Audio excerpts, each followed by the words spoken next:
Hello बच्चों, आज के वीडियो में हम डिस्कस करेंगे कि द्विघात समीकरण के हल हम कैसे निकाल सकते हैं। और उसके लिए आज हम जो यूज़ कर रहे हैं वो है हमारी गुणनखंड विधि। तो स्टार्ट करते हैं। सबसे पहले हम रिवाइज करते हैं कि हमारे द्विघात समीकरण क्या होते हैं।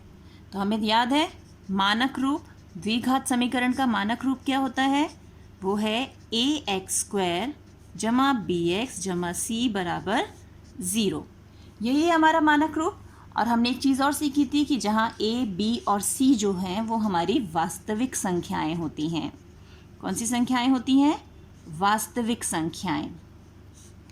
अब यहाँ बहुपद की घात क्या है, जल्दी बताइए। बहुपद की घात क्या है यहाँ पर? यहाँ है बहुपद की घात 2। और ये भी हमें याद है कि जितनी बहुपद की घात होती है उतने ही हमारे शून्यक होते हैं। हमने किया था ना ये भी, तो शून्यक भी हो गए 2। तो बेटा ये जो शून्यक है ना, यही हमारे समीकरण के हल होते हैं। चाहे हम इन्हें समीकरण के हल कहें या हम इन्हें समीकरण के शून्यक कहें, बात एक ही है। तो आज हम ये शून्यक निकालना सीखेंगे, यानी समीकरण के हल निकालना सीखेंगे। तो स्टार्ट करते हैं हम। हमें जो उदाहरण दिया हुआ है वो है 2x² माइनस 5x जमा 3 बराबर 0। अब हम इसे कंपेयर करते हैं हमारे मानक रूप से, यानी ax² plus bx plus c is equal to 0। अब यहाँ पर a जो है वो 2 है और b क्या है, 5 है या -5 है? -5। हमें निशान का ध्यान रखना है ना। और c है 3 के बराबर। तो गुणनखंड विधि में सबसे पहला काम होता है कि ये जो a और c के अंक है ना, हम इन्हें आपस में गुणा करते हैं, यानी a गुणा c। तो a गुणा c हम कर रहे हैं, तो 2 गुणा 3, हमारे पास उत्तर आ गया 6। अब 6 और कैसे कैसे मिल सकते हैं हमें? 3 गुणा 2 करके भी हमें 6 मिलेगा। 6 एकम 6 होता है। हमने ये कॉम्बिनेशन बना लिए। अब नेक्स्ट काम क्या है, हमें ये देखना है जो कॉम्बिनेशन हमने बनाए हैं इनमें किन अंकों को जोड़कर या घटाकर हमें 5 मिल जाए, यानी बीज का अंक, और वो भी -5। हमें तो b चाहिए -5, b मिलना चाहिए हमें जोड़कर या घटाकर। अब हम यहाँ देखिए, पहला जो हमारा 2 और 3 है, 2 और 3 को मिला के हमें 5 मिल जाता है, यानी 2 जमा 3 हमें मिल गया 5। लेकिन हमें क्या चाहिए? हमें चाहिए -5, है ना। तो अगर हम -2 जमा -3 करें तो हमें -5 मिल जाएगा। आप कहोगे मैम 6 में से 1 घटाएंगे तो भी 5 मिल जाएगा, और 1 में से 6 घटाएंगे तो -5 मिल जाएगा। तो हम 1 - 6 क्यों नहीं कर लेते, है ना। लेकिन हमें ये भी ध्यान रखना है कि जो 2 अंक हमने लिए हैं ना, अगर हम उन दोनों को गुणा करें तो हमें वापस जो हमने गुणा करके हमें अंक मिल रहा था ना 6, यही मिलना चाहिए। यानी -2 गुणा -3 6 हो गया। लेकिन अगर मैं -6 को 1 से गुणा करती हूँ तो मुझे मिलेगा -6। तो यानी हमारा जो ओरिजिनल नंबर था उसमें चेंज आ गया। हमारा a गुणा c तो 6 ही रहना चाहिए ना, वो -6 हो गया। यानी इस कॉम्बिनेशन को हम नहीं ले सकते, याद रहेगा अब। तो अब हमने जो कॉम्बिनेशन लिया, हमने b के लिए लिया, तो अब ये है हमारे b के गुणनखंड। तो अब ये जो समीकरण है हम इसे दोबारा लिखेंगे, 2x² minus 2x minus 3x जमा 3 बराबर 0। आप देख रहे हो ये बीच के -5x को तोड़कर हमने इस ढंग से लिख दिया, यानी मध्य में है ना बीच में, इसलिए इसे मध्य पद विखंडन विधि भी बोलते हैं, कि मध्य पद के टुकड़े करना। अब जब हमने टुकड़े बना लिए, इसके गुणनखंड कर लिए, नेक्स्ट काम बहुत इजी है। एक पेयर हमने यहाँ बनाया और एक पेयर हमने यहाँ बनाया। अब इन दोनों में जो जो कॉमन है ना वो बाहर निकाल लो। जैसे 2 इसके पास भी है, इसके पास भी है, 2 निकाल लिया। x इसके पास भी है और x इसके पास भी है, x भी निकाल लिया। अब इसका 2 भी चला गया, x भी चला गया, लेकिन एक x तो बैठा है ना इसके पास, तो एक x हमने यहाँ लिख लिया। और इसका पूरा का पूरा 2x बाहर है, यानी बचा कौन? अकेला 1, है ना। अब इन दोनों में से इसके पास भी 3 है, इसके पास भी 3 है, हमने 3 निकाल लिया। लेकिन 3 घटा कर निकालें कि जमा का? ये भी तो सोचना पड़ेगा। अब हमने क्या किया, यहाँ घटा का 3 निकाला, क्योंकि जब मैं यहाँ से घटा निकालूंगी तो यहाँ कौन सा निशान रह जाएगा, घटा का, और जब वापस गुणा करेंगे तो घटा घटा जमा हो जाएगा। और वैसे भी एक और बताऊँ, इसके पास 2 डंडे थे ना, एक डंडा हमने निकाल लिया तो एक ही तो बचेगा उसके पास, है ना। ये तो मजाक की बात है। चलो अब हमारे पास ये आ गया। अब हमारे दोनों ब्रैकेट देख रहे हैं सेम है ना। तो अब इन ब्रैकेट में से हम एक ये कॉमन ब्रैकेट निकाल लेते हैं। तो अंदर कौन बचा, इसके पास 2x और इसके पास -3 बराबर 0 हो गए अलग अलग टुकड़े। अब क्या करना है, एक बार एक ब्रैकेट को 0 रखना है और एक बार एक ब्रैकेट को 0 रखना है। यानी हम क्या करेंगे, एक बार x - 1 को 0 के बराबर रखेंगे, एक बार 2x - 3 को 0 के बराबर रखेंगे। तो यहाँ आ गया x बराबर 1 और यहाँ x आ जाएगा 3/2। मिल गए हमें x के मान। यही है हमारे समीकरण के हल या समीकरण के शून्यक, है ना। बहुत आसान, बस हमें a और c को गुणा करके देखना है क्या आ रहा है, फिर उसके जो भी पॉसिबल कॉम्बिनेशन से बनाने हैं, जमा घटा देख के मध्य पद को चुनना है, और फिर ये भी ध्यान रखना है कि a c को गुणा करने पर मान नहीं बदलना चाहिए। ठीक है, अब देखते हैं हमें प्रयास के लिए क्या क्या प्रश्न दिए गए हैं। अब यहाँ पहला प्रश्न दिया है प्रयास करें में, गुणनखंड विधि द्वारा दिए गए द्विघात समीकरणों के मूल ज्ञात कीजिए।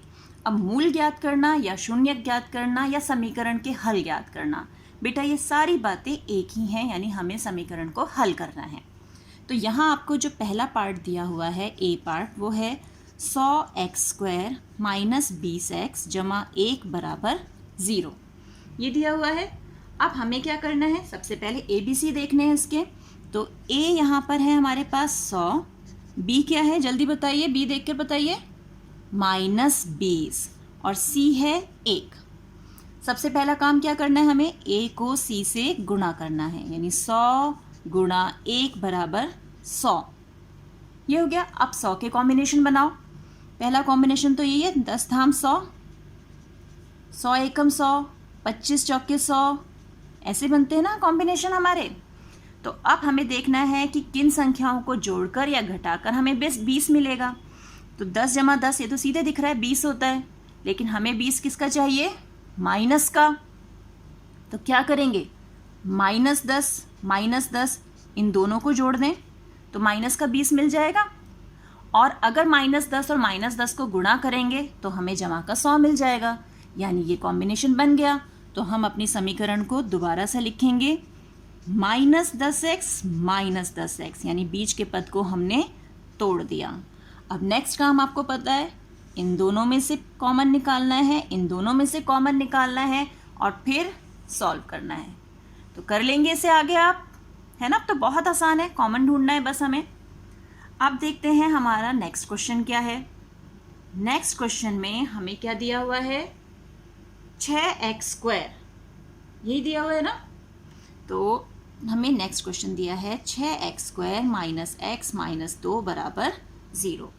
तो यहाँ भी हमें देखना है, सबसे पहले हमारा a है 6, b है, b क्या है, माइनस आगे कुछ नहीं है यानी 1, और c है -2, ये हमें दिया हुआ है।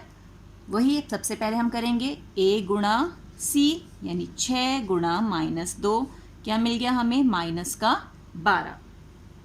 अब हमें 12 कैसे कैसे मिल सकता है, 6 दूनी 12 तो हो ही गया, यानी 6 दूनी 12, 3 चौक 12, 4 तिया 12, ऐसे मिलेंगे।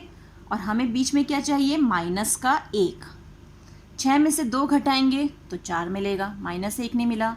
3 में से 4 घटाएंगे तो क्या मिलेगा, यहाँ हमें -1 मिल सकता है ना, क्योंकि 4 में से 3 घटाएंगे तो 1 ही मिलेगा। यहाँ 3 में से 4 घटाया तो हमें -1 मिल गया। और एक बार 3 और -4 इन्हें गुणा भी करके देख लें तो क्या मिलेगा, -12। तो यानी हमारे गुणा में भी चेंज नहीं आया। तो ये हमारा पॉसिबल कॉम्बिनेशन है जो हम यूज़ कर सकते हैं।